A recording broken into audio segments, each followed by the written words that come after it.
There we are. Okay. Are we? Yes. Good morning, beloveds. It's been a lot this week. A lot this week. I did get to go to the gym today. Tom was at fair on Friday. I was at fair yesterday, and today is packed down. So that should be interesting. But before that, we're doing your spiritual power. So, let's do the housekeeping. And the housekeeping is just me reminding you that we are Creative Life Spiritual Center. Website is creativelife.org. Constant contact email, info@creativelife.org. You get one email a week, tells you what's going on for the week and the month, and the hot links are hot. It is also a blind CC, which means nobody will see your emails. You won't end up on anybody else's email list because of us. Are they back in the bathroom? Tom? It's cold out there, and so we brought the Ivies in, and the kittens cannot leave the Ivies alone. So. I'm close. Okay. Then I don't know where they went. So I'm concerned about that. Now, They're in the green room. Okay. Thank you. I'm done with the email. Let's do the social media. The social media is, we don't monetize it. We don't want to deal with the ads any more than you do. So what we ask you to do instead is to like, subscribe, and follow based on which platform you are on, and then engage with the individual posts by reacting to the post, commenting on the post, sharing the post. What that does is it bumps us in the algorithms and more people see our stuff, which is the goal. And so it's a free and easy way that you can support the center. All it costs you is a click. All right. A mouse click. Okay. And we are Creative Life Spiritual Center or Creative Life Spark. And I am the running Reverend on the social medias that I am on. So we are doing your spiritual power, and your spiritual power is, hang on, there are words. Where are they? I don't know. It's a collection. It's an inspirational collection, or as I like to call it, it is a library, which I stole from Reverend Norm, because that's what he calls the Bible. The Bible is not a book. It is a library of books. This is a library of books. We happen to be working on living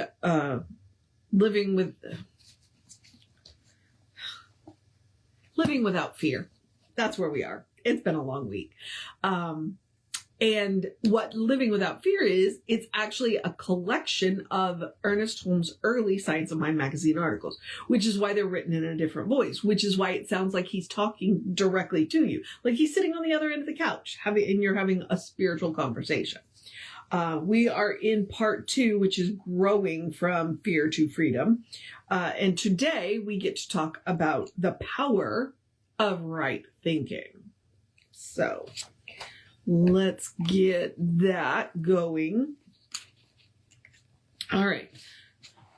So the power of right thinking. The power of our prayer, thought, and spiritual mind treatment is only equal to our conviction of the truth, our embodiment of reality, and our unconditioned reliance upon good.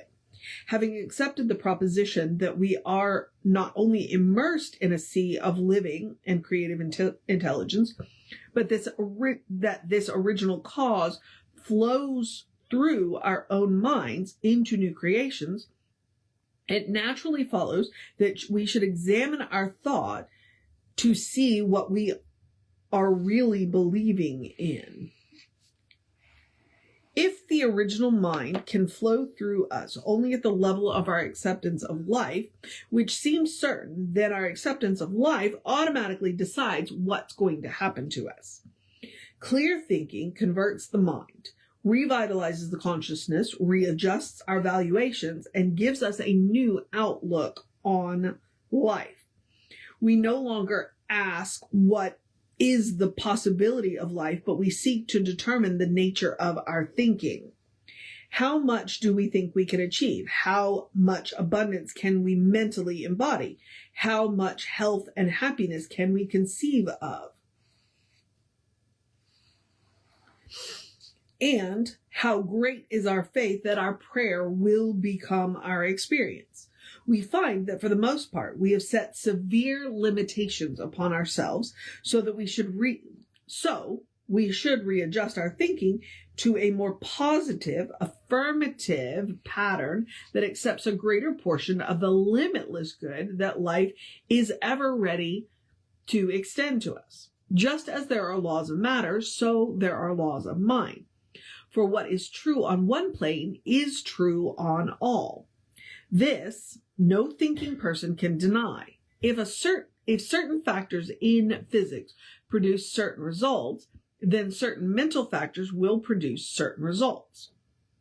This is a field for exploration and experimentation, as yet almost entirely untouched.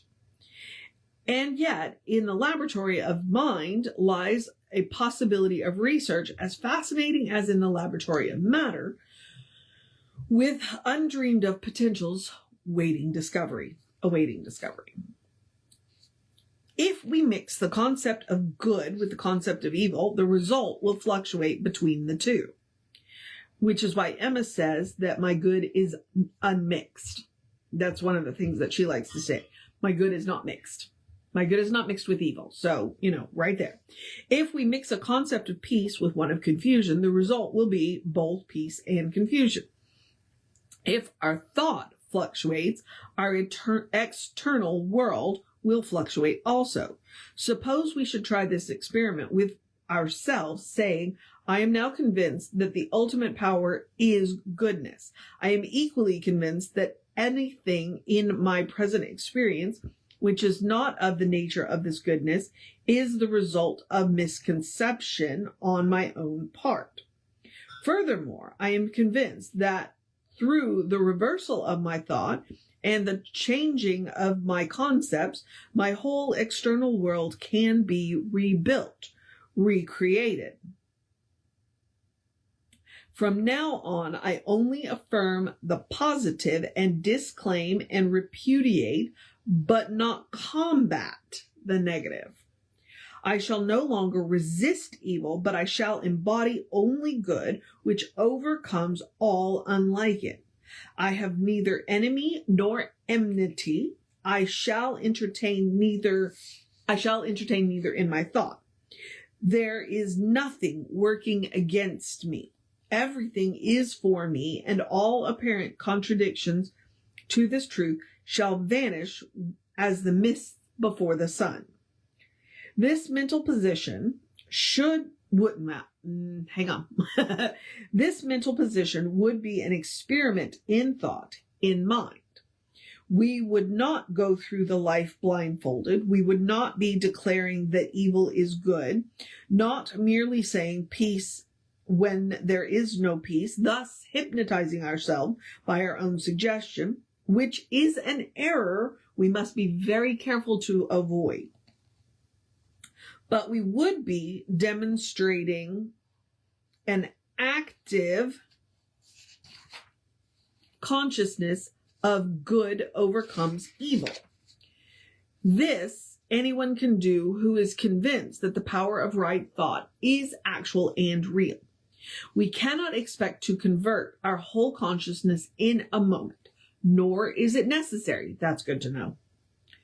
But if we take the mental stand that evil and negative conditions are not things in themselves, and constantly and consistently affirm that good alone has constructive and lasting power, it is a spiritual entity and has a real law to support it, and that good is active in our experience, then we will demonstrate our theory no matter what the existing conditions to the contrary may be. In other words, if you need to do baby steps, do baby steps. Just keep working on it consciously and consistently. Oh, and constantly. So consciously, constantly, and consistently. We must not balance good against evil, but must replace, overpower evil. Hang on. The comments are in weird places.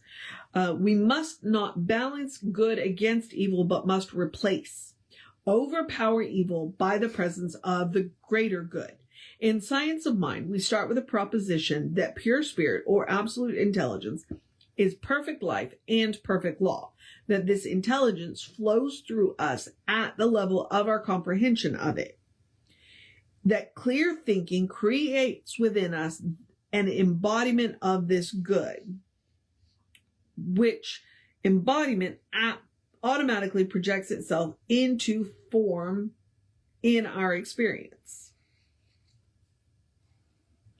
We must know that we are dealing with a law which need not be coerced, but which must be used, and that the conscious use of the law produces definite results. The results will be as definite as our consciousness of them, since the law flows directly through our consciousness, manifesting the results. How careful, then, we should be not to mix conflicting concepts in our consciousness. Do not become confused by objective situations. Okay, that right there is why Jesse says, when we go into treatment, we go to the place where nothing has ever been wrong. Yes, we live in a world of appearances, and yes, it's messy. But when we do our work, when we do our treatment, we go to that place where nothing has ever been wrong. So we are not mixing our ideas and not confusing our conviction, I guess, of reality, so that when we come back, we can embody what it is that we want, not what we see. All right. And then I just lost where I was. So hang on.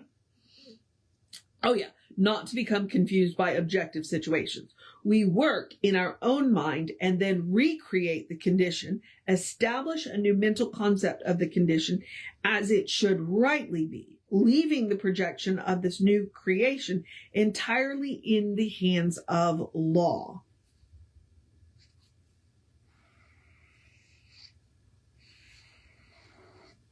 Okay, in the hands of law.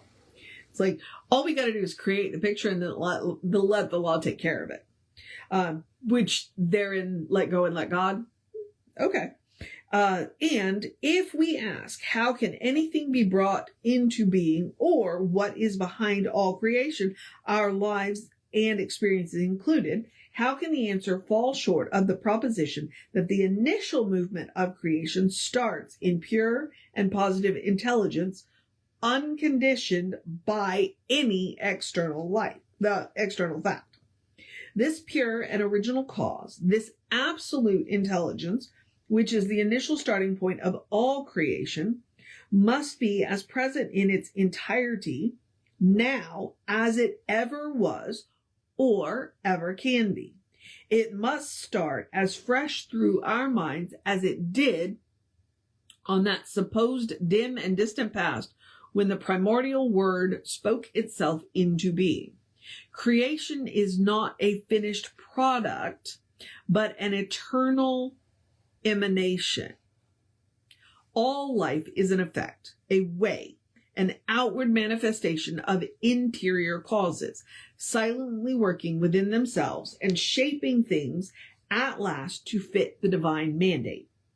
Insofar as our thought rises to a realization that creation is an internal process, projecting itself through our minds, working through our thoughts, positive, original, invincible, shall we see why it is that right thinking has power.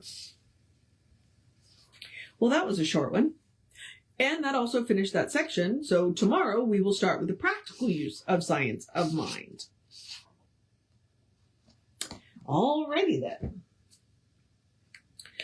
Oh, and there's a lot going on today, so I'm just going to wrap this up because I don't think I can add any more to what he said other than, like I said, we don't want to miss, when we go into treatment, we do not want to mix. So we don't want to focus on the effects. We don't want to focus on the conditions. We want to focus on what we want. We want to go to that place where nothing has ever been wrong, where nothing could ever be wrong, where everything is whole, perfect, and complete. And bring that embodiment back into the material world to thus change our conditions. So, Now I'm going to encourage you to have a great day, a wondrous day, a fantastic day, a magical day, an enchanted day, a wonderful day, an awesome day, an amazing day, a let's take care of business day, a good, I'm not quite that ready to finish that, a bundle up day, it's a little cool day, a drink plenty of water day, especially once the heat starts running, you definitely need to drink more water. A cuddle your fur babies day, a take care of yourself day, and eat something really amazing day, I don't know what I was about to say day, and that's okay day, a you got this day, a good day, and if that is too much pressure, simply have a day. You are enough just as you are. You are a beloved expression of the divine.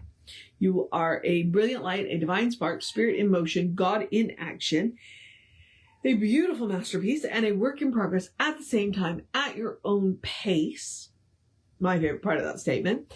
And you are, as Reverend Jesse likes to call us, you are a godling. So, explore the truth of your being. Get to know who the divine knows you to be, because the divine knows you to be good. And from there, anything is possible. Anything at all is possible. All right, beloveds. Reverend David should be on around 5 p.m. with you today. I should be, he should still be doing this. And I will be back with you around 9-ish tomorrow. Take care of yourself. Know that you are loved. And I will see you next time.